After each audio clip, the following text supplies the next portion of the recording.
तर उद्धव ठाकरे यांचा आज 65वा वाढदिवस आहे आणि राज्यभरातून उद्धव ठाकरे यांना वाढदिवसाच्या शुभेच्छा दिल्या जात आहेत। शिवसैनिकांमधला एक उत्साह शिगेला पोहोचलेला आहे आणि त्यातच आता राज ठाकरे यांनी एक पाऊल पुढे टाकत उद्धव ठाकरे यांना शुभेच्छा देण्यासाठी ते स्वतः मातोश्रीवर आलेले आहेत आणि दोन्ही ठाकरे पुन्हा एकत्र येणार असल्यामुळे कार्यकर्त्यांमध्ये सुद्धा एक वेगळा उत्साह आहे।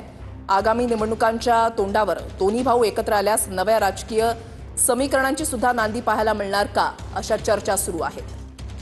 एकूणच या निमित्तानं मनसेचे आणि ठाकरेंच्या शिवसेनेचे कार्यकर्ते सुद्धा काही दिवसांपूर्वी प्रतिक्रिया देत होते। आताच भास्कर जाधवांची प्रतिक्रिया आपण पाहिली तर काही दिवसांपूर्वी युतीच्या चर्चा थांबल्या। सर्व शिवसैनिक त्यांच्या मागे आज उभे राहिलेले आहेत। त्यांचं नेतृत्व करत असताना आई जगदंबेच्या चरणी त्यांना चांगला आयुष्य आणि प्रकृती त्यांची चांगली जाऊ आणि त्यातून या देशाचा आणि राज्याचा नेतृत्व हे त्यांच्या माध्यमातून व्हावं। मी देशाचा उल्लेख यासाठी केलं की एक सक्षम विरोधी पक्ष या नात्याने महाराष्ट्राला ज्या पद्धतीने त्यांनी नेतृत्व दिलेलं आहे ती जी धमक आहे आणि या नजदीकच्या काळामध्ये जर भारतीय जनता पार्टीला रोखायचं असेल तर अशा सक्षमची गरज निवळ राज्याला नाही देशाला आहे आणि त्या भावनेतूनच आम्ही सर्वजण कार्यकर्ते त्यांच्या मागे हीच अपेक्षा करतोय की त्यांनी त्याचं नेतृत्व करावं। राज ठाकरे साहेब पण आले आहेत, त्यांनी पण शुभेच्छा दिल्या आहेत। काय सांगणार आता जी अपेक्षा होती ते आता पूर्ण होणार आहे? आणि कसं आहे की जसं मी त्या अगोदर पण सांगितलं की हे राजकारणाच्या पलीकडे जे नाते आहेत ते जुळण्याचं काम ज्या अर्थी होतोय हे स्वागतार्ह आणि मला वाटतं त्याचा एक भाग म्हणून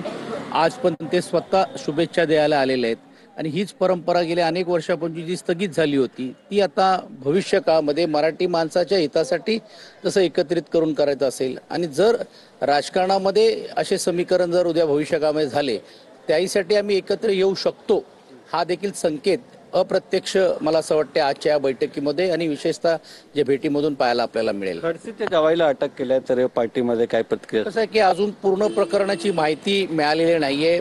आता ते अटक केलेली आहेत की अटक करण्यास भाग पाडलेले आहेत किंवा लावलेले आहेत किंवा काय झालेलं आहे माहीत नाहीये। कारण लगेच तुम्ही बघितलं असेल अटक झाल्यानंतर गिरीश महाजनजी टीव्हीवर येत आहेत, ते त्यांची प्रतिक्रिया देत आहेत, पण या सर्व गोष्टी दुय्यम आहेत। खडसेंनी स्वतः सांगितलं की ते जर चुकीचं असेल तर